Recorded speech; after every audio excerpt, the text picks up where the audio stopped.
In the late autumn of 30 BC, somewhere along the limestone coast west of Alexandria, a funeral procession moved in secrecy through the failing Egyptian night.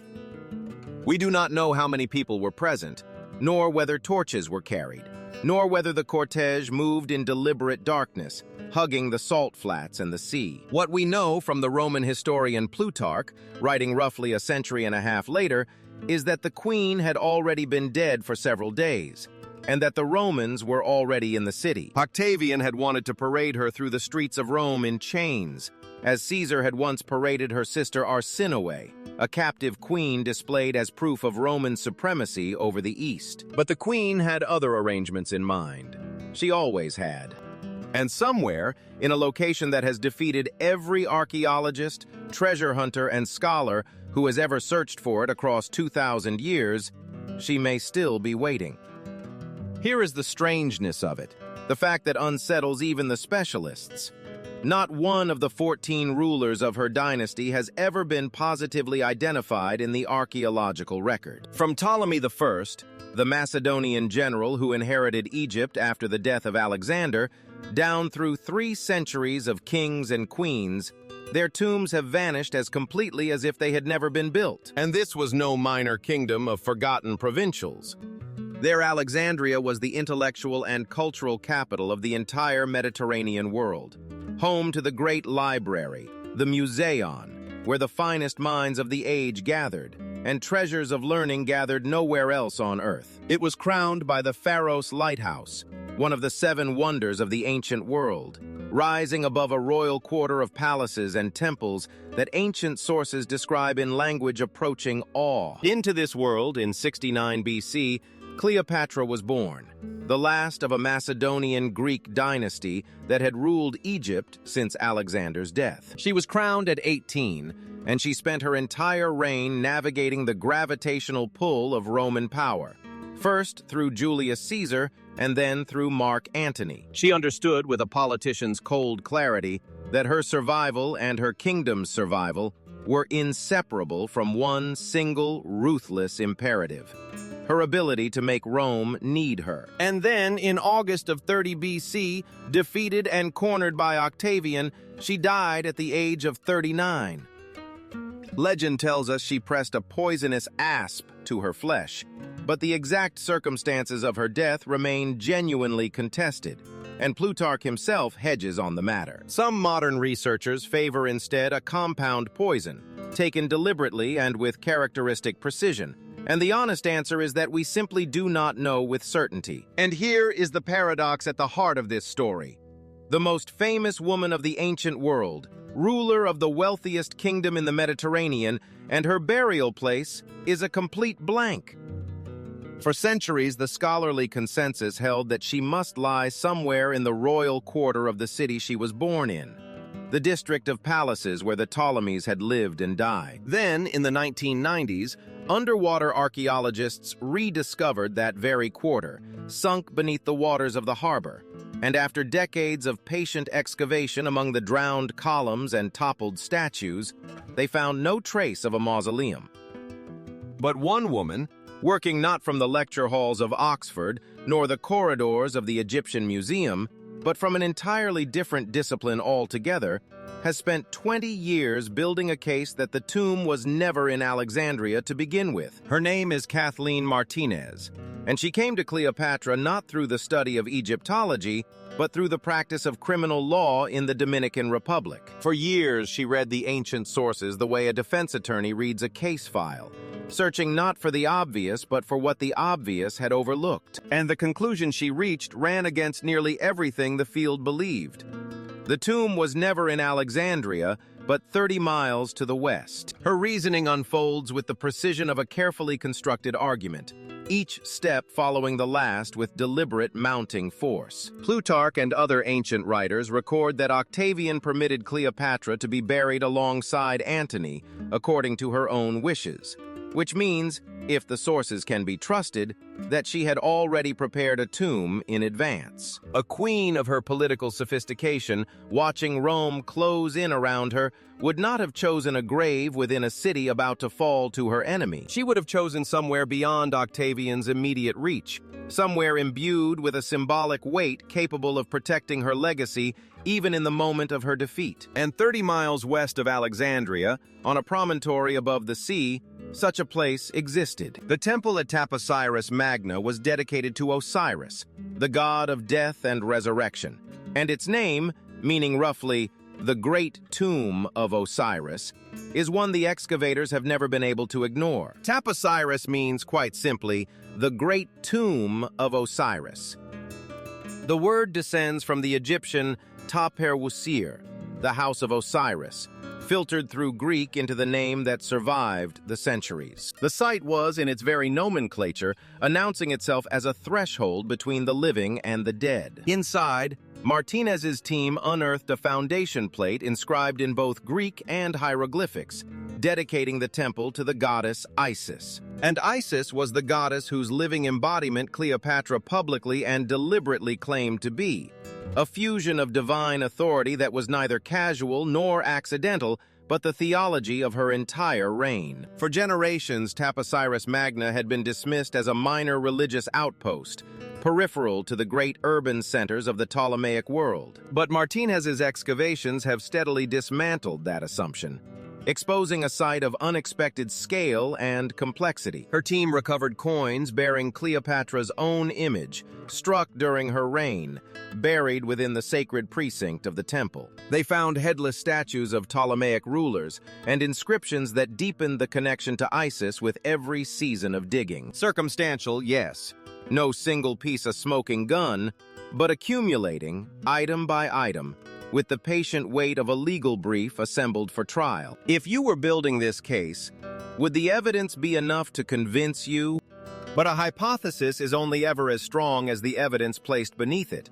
And in 2022, deep inside the limestone bedrock of the promontory, her team found something that changed the scale of the question entirely. What they uncovered was a tunnel, carved through solid rock, plunging into the bedrock beneath the temple, running away from the ruins in a single deliberate line toward the sea. It stretched 4,281 feet, roughly 1,300 meters of engineered passage, partially flooded, cut with an intent that no accident of geology could explain. At 1,305 meters, it runs longer than 12 consecutive city blocks, a feat of labor and expense that speaks not of a minor shrine, but of institutional resources marshaled toward a single, hidden purpose. And inside it, half buried in the standing water and silt, lay ceramic jars and amphorae dating to the Ptolemaic period, to the very era of Cleopatra herself. The passage pointed seaward.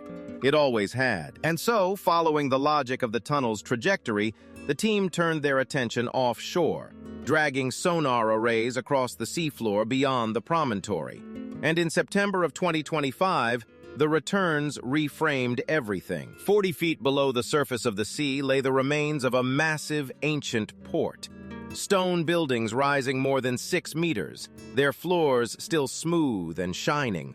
Columns, cement blocks, and iron anchors scattered across the drowned foundations. And everywhere among the ruins, Ptolemaic amphorae, lying exactly where they had been dropped 2,000 years ago, as if the harbor had been abandoned in the space of a single afternoon. How does a port end up beneath the sea?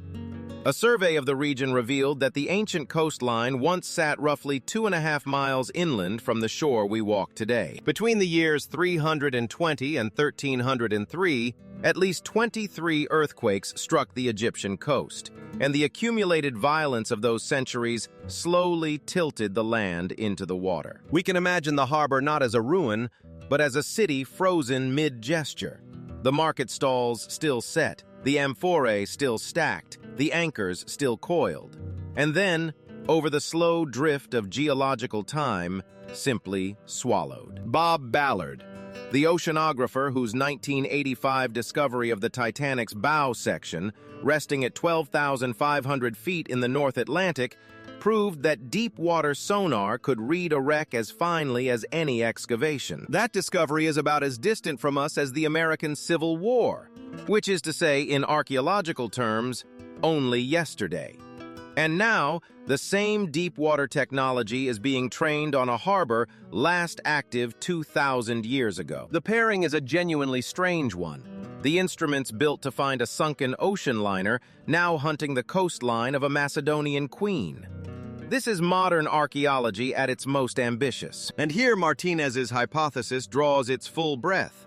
She believes Cleopatra's body was brought by sea to this offshore port, carried through the tunnel into the temple complex, and laid to rest in a chamber somewhere within or beneath the site. It would have been a route invisible to the Roman forces occupying the city, a passage beneath the water and the rock, beyond Octavian's reach, hidden from the very eyes that most wanted to find her. And yet we must hold the line between what the evidence shows and what we wish it showed.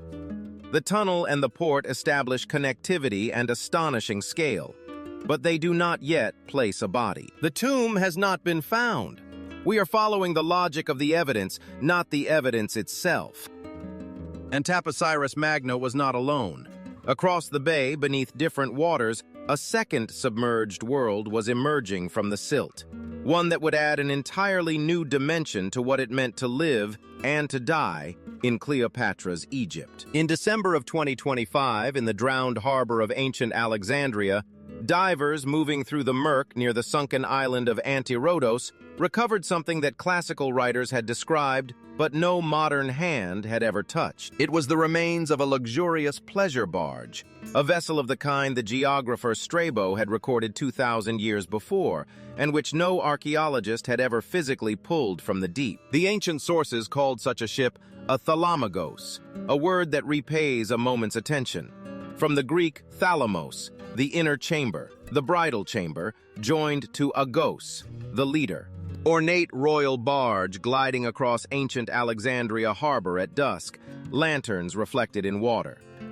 It was a name that carried intimacy and ceremony in its very syllables, a vessel built not for war or trade, but for the private movements of royalty. Ancient writers describe Antirodos as a private royal island within the great harbor, home to a palace complex used by Cleopatra and Antony, sheltered water where the rulers of Egypt kept their most guarded hours. And a pleasure barge found beside that island would have been precisely the kind of vessel that ferried a queen between the palace and the shore, across the short, bright stretch of the Portus Magnus. We cannot say with certainty that this particular ship ever carried Cleopatra herself, but we can say without hesitation that it belonged to her world.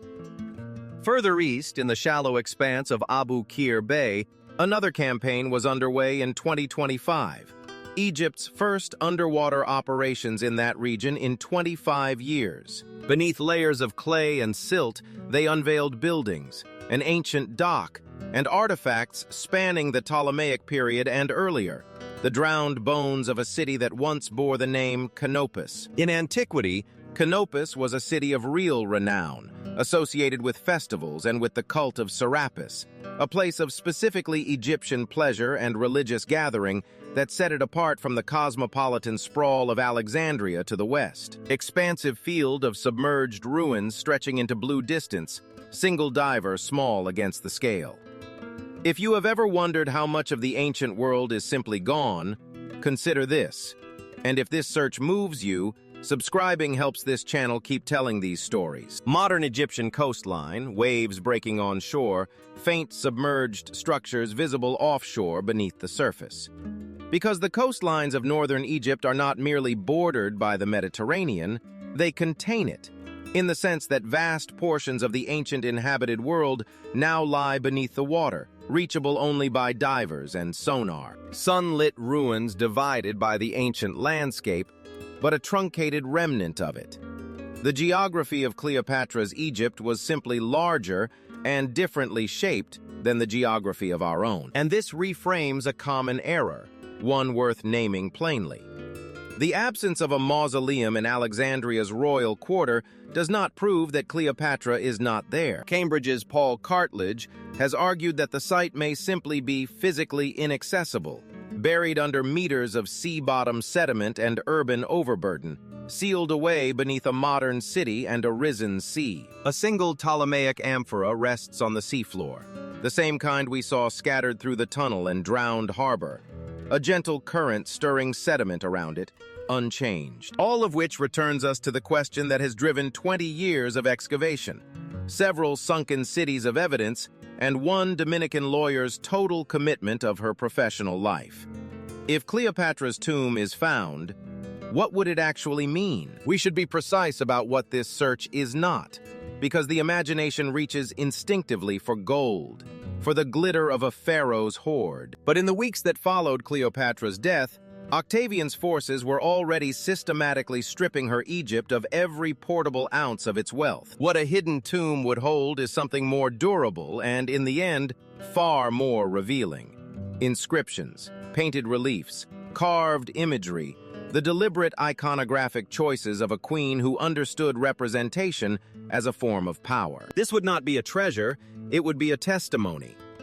Suetonius record that Octavian permitted Cleopatra and Antony to be buried together, according to her own wishes. And if we can trust these sources, writing well after the fact, drawing on earlier accounts that no longer survive, then the tomb may contain two of the most consequential figures of the dying Roman Republic. Mark Antony in Roman armor and Cleopatra in Egyptian regalia, palace at dusk, statues silhouetted.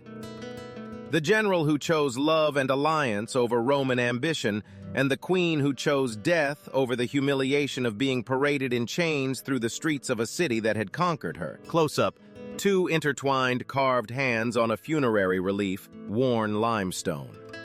Whether they truly lie together, we cannot yet say, but the sources insist upon it. There is also the deeper question of who Cleopatra actually was, and it is a question the tomb might answer in stone rather than legend. The last heir of a dynasty that had governed Egypt for nearly 3 centuries through Greek administrators, Greek courts, and Greek religious ceremony. A ruling class that remained in language and in custom as foreign to the Nile as the day Ptolemy I first claimed his share of Alexander's empire. Cleopatra shattered that precedent, acquiring Egyptian alongside Aramaic, Ethiopian, the Median tongue, and the Parthian. Ancient sources credit her with 9 languages, speaking to priests, traders, and envoys in registers her predecessors had never attempted. Her identification with the goddess Isis was no idle piety, but a deliberate political theology, a fusion of Greek and Egyptian religious authority engineered to serve her reign. A tomb designed by her own instruction would carry that fusion in its every relief and column, making it a primary source of extraordinary richness. A document she wrote in architecture. Ancient sources describe her final weeks as composed, strategic, still commanding. She negotiated with Octavian, arranged her household, and chose her own moment with a clarity that left even her captors uncertain whether they had outmaneuvered her at all. If she designed her own burial, then its imagery would be her final statement, the last exercise of the intelligence that had defined her entire life. Sealed tomb entrance, stone door, single beam of light across it. The tomb would be, in the most literal sense, her last word. There is even the possibility, and it is only a possibility, that the tomb might clarify the long-contested circumstances of her death. Ancient medical historians have speculated about the toxicological evidence, and burial goods might include vessels or instruments that cast some faint light on the question. Close-up. Empty, dark chamber, waiting, no artifacts visible, breath of dust. But we cannot know in advance what would be there, and honesty requires us to say so plainly. Of the search itself, Martínez has said simply, "The discovery of the tomb of Cleopatra will be one of the biggest discoveries of the century." And the fact that a criminal lawyer from the Dominican Republic, working against the grain of an established field, may be the one to prove it. That is not a footnote to this story, but perhaps its most revealing thread. A new 3-month excavation is now underway at the temple and offshore site. The sonar deployed, the divers already moving through the drowned harbor, following the tunnel's logic toward whatever the seafloor still conceals. And somewhere beneath the limestone and the sea the question is still open, exactly as it has been for 2,000 years. Return for a moment To that procession in the failing autumn of 30 BC, the cortege moving through the Egyptian dark, the queen already gone, the city she was born to rule now held by the soldiers of the man she had failed to outlast. Whether the mourners numbered 3 or 30, whether they carried torches or kept to the dark between the salt flats and the cliff edge, is beyond what any source has left us. The same coastline dissolving from ancient night into present-day dawn, timeless sea. The procession fades into the dark, and the same coastline surfaces into our own morning, the same Mediterranean pressing against the same drowned stone. And the divers move through the ruins now, through the columns and the fallen jars, searching for a woman who arranged, 20 centuries ago, never to be found. Close up. A single Ptolemaic amphora resting on the seafloor, silt drifting, blue silence. She may still be waiting. She may already be dust. The vast Mediterranean at first light, empty and endless, the coast a thin, pale line. Between the search and the finding, the water keeps its silence, and for now, so does she.